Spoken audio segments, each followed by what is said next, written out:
As a YouTuber, it's a must to have YouTube Studio app on your phone.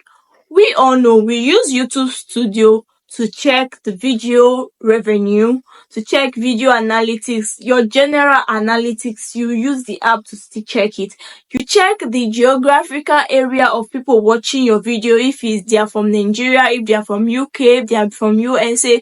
You check the age range of people watching your videos. So it's a must to have this app on your phone. Yes, many people will say they can use the desktop version to check what they want to check. Yes, you can, but it's easier this way to just open your app and check what you want to check than going to your Chrome, searching for YouTube Studio, then logging in, and all those are long process. So I'm going to be teaching you how to link your channel to your YouTube Studio. Is a very, very easy thing to do. So I'll be using a new channel that I've not done anything on. I'm going to be using it. So what you will do, if you are using an iPhone or an Android, go to your Play Store, go to your App Store, download the app. So I have the app here already.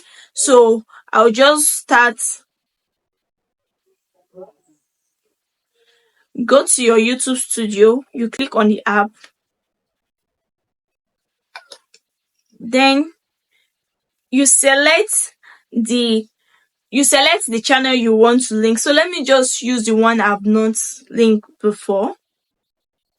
Okay, you click on get started, and this is it. I've not done anything on this channel. So whenever you have the subscribers, it will show you your subscribers, to show you your views, it will show you your watch time, your earning. Start your earning journey now. Got it. Just see, these are the requirements you need to meet.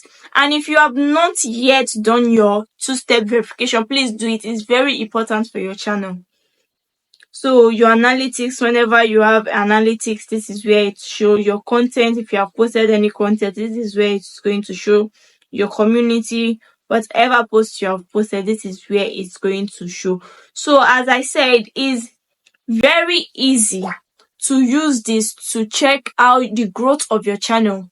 You know what is wrong with your video, if YouTube is recommending your videos or if YouTube is not recommending your video. You know that there's a difference between you not getting views and YouTube not recommending your videos. YouTube might not be recommending your videos because, okay, you do not put the proper SEO tags and all.